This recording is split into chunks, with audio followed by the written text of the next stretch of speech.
Olá, estimado irmão e irmã na fé em Jesus Cristo. Nós iniciamos este momento devocional em nome de Deus Pai, Filho e Espírito Santo. Amém. Façamos oração. Ó Senhor nosso Deus, te louvamos por mais este dia que o Senhor nos dá de presente por graça para vivermos para a Tua honra e para a Tua glória. Dá-nos sabedoria para que possamos escolher as coisas certas a fazer, falar e pensar.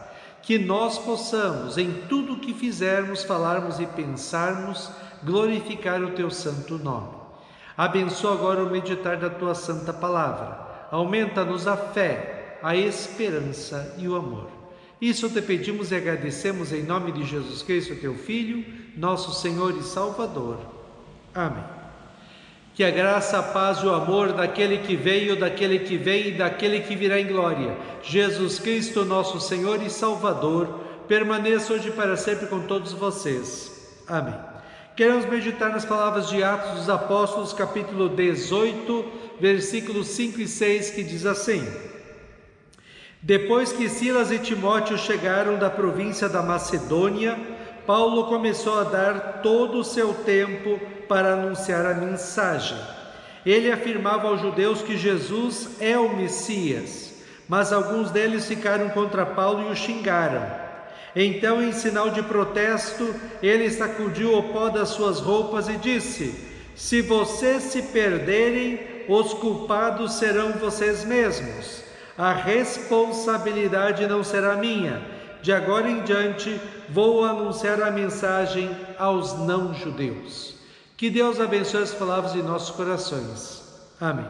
Estimado irmão e irmã, você alguma vez tentou fazer alguma coisa boa ou ajudar alguém e depois de muito esforço viu que não daria certo e desistiu?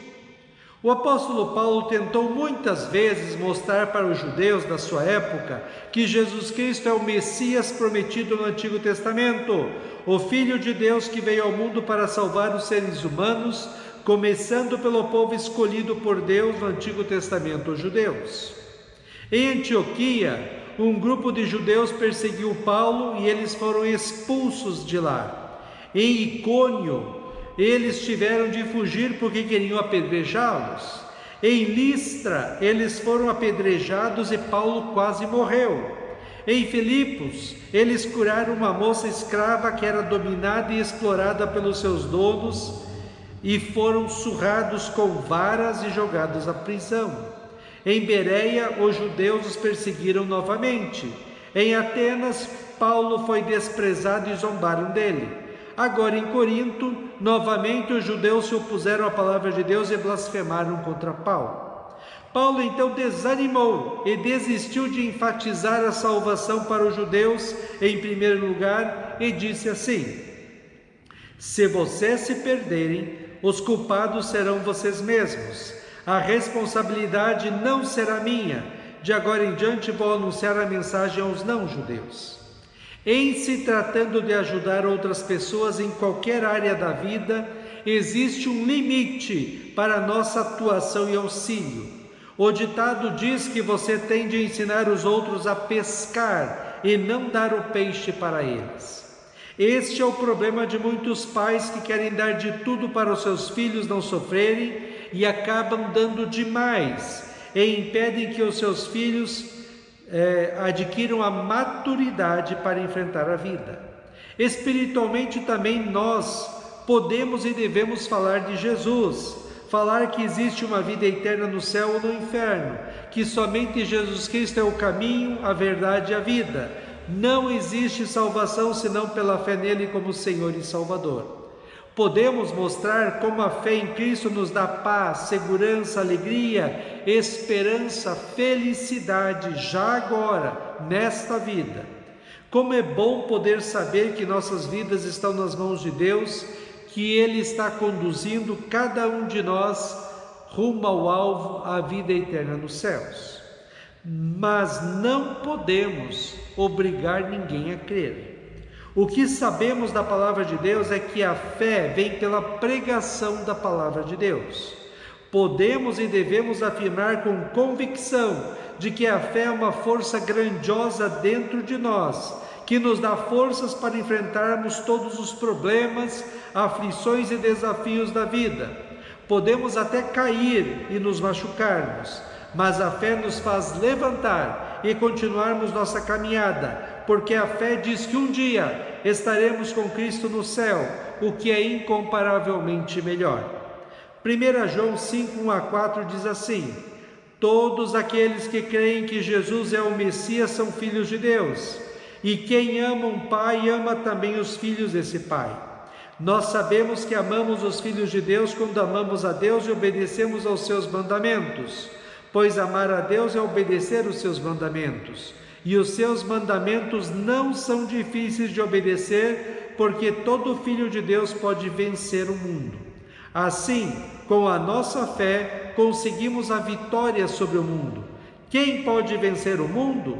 Somente aquele que crê que Jesus é o Filho de Deus. Podemos testemunhar a fé, mostrar com a nossa vida como é bom crer em Cristo, mas a fé na outra pessoa é a ação do Espírito Santo nela.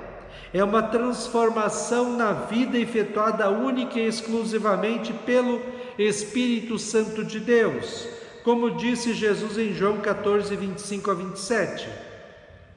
Tenho dito isso enquanto estou com vocês, mas o Auxiliador, o Espírito Santo, que o Pai vai enviar em meu nome, ensinará a vocês todas as coisas e fará com que lembrem de tudo o que eu disse a vocês.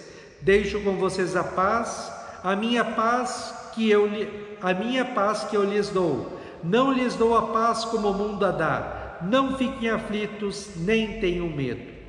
O apóstolo Paulo tentou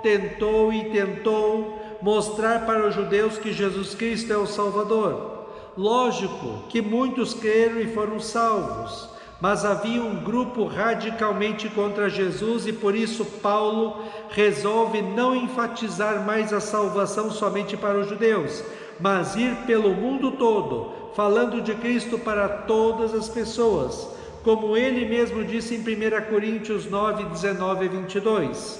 Sou um homem livre, não sou escravo de ninguém, mas eu me fiz escravo de todos, a fim de ganhar para Cristo o maior número possível de pessoas. Quando trabalho entre os judeus, vivo como judeu, a fim de ganhá-los para Cristo. Não estou debaixo da lei de Moisés, mas quando trabalho com os judeus, vivo como se estivesse debaixo dessa lei, para ganhar os judeus para Cristo. Assim também, quando estou entre os não-judeus, vivo fora da lei de Moisés, a fim de ganhar os não-judeus para Cristo. Isso não quer dizer que eu não obedeço à lei de Deus, pois estou de fato debaixo da lei de Cristo. Quando estou entre os fracos da fé, eu me torno fraco também, a fim de ganhá-los para Cristo. Assim eu me torno tudo para todos, a fim de poder de qualquer maneira possível salvar alguns. Estimado irmão e irmã, quando a gente serve a Deus, sempre vai haver oposição. Muitos cristãos hoje em dia estão sendo perseguidos violentamente por causa da sua fé em Cristo. Mas eles continuam vivendo e pregando a palavra de Deus nos países islâmicos e comunistas. O apóstolo Paulo, depois que foi transformado pelo Espírito Santo em cristão, decidiu viver o resto da vida apenas para servir a Cristo e falar da salvação para todas as pessoas que conseguisse. Nós somos cristãos também. Também fomos transformados pelo Espírito Santo em cristãos. Precisamos aprender do apóstolo Paulo duas coisas. Primeiro, viver a nossa fé e permanecer firmes nela, não importa o que possa acontecer conosco de bom ou de ruim, como disse Paulo em Filipenses 1:27. Agora, o mais importante é que vocês vivam de acordo com o Evangelho de Cristo. Segundo, precisamos testemunhar a nossa fé para todas as pessoas que encontrarmos, especialmente aqueles que estão perdidos neste mundo. Alguns gostam de falar do time de futebol que torcem, de política e outros assuntos, mas nunca falam de Jesus para as pessoas. Coloquemos como decisão de vida testemunhar a fé para todas as pessoas. Podemos fazer isso falando de como é bom ter a fé em Cristo. Também podemos ter junto de nós folhetos bíblicos que falam do amor de Deus em Cristo. Se as pessoas vão crer ou não, é entre elas e Deus. Vendo o exemplo do apóstolo Paulo, que nós também falemos com coragem e convicção. A partir de agora, vou falar de Cristo para todas as pessoas. O que deve nos motivar a falarmos de Cristo para todos é que a fé produzida pelo Espírito Santo em nós nos dá os frutos do Espírito Santo que nos dão felicidade e também podem dar felicidade para as outras pessoas. Esses frutos do Espírito Santo são tudo o que qualquer pessoa precisa para ser feliz. E esses frutos do Espírito Santo estão registrados em Gálatas 5, 22 a 25, que diz assim: Mas o Espírito de Deus produz o amor, a alegria, a paz, a paciência, a delicadeza, a bondade, a fidelidade, a humildade e o domínio próprio. Contra essas coisas não existe lei. Que o Espírito de Deus que nos deu a vida, controle também a nossa vida. Amém. Façamos oração. Ó Senhor nosso Deus, nós te louvamos, porque nós fomos chamados das trevas do pecado e da condenação eterna para a maravilhosa luz da salvação pela fé em Cristo. Que nós possamos viver uma vida de fé, esperança e amor neste mundo. Que possamos com a nossa vida honrar e glorificar o Teu santo nome. Que as pessoas à nossa volta vejam em nós pessoas felizes, porque temos o perdão dos pecados, a vida e a salvação em Cristo. Que nós também possamos testemunhar a nossa fé, a exemplo do apóstolo Paulo, para todas as pessoas que encontrarmos. Ó Deus, fica conosco neste dia, cuida de nós e dá-nos sabedoria. Isso te pedimos e agradecemos em nome de Jesus. Amém. Receba a bênção do Senhor. O Senhor te abençoe e te guarde. O Senhor faça resplandecer o seu rosto sobre ti e tenha misericórdia de ti. O Senhor sobre ti levante o seu rosto e te dê a paz. Amém.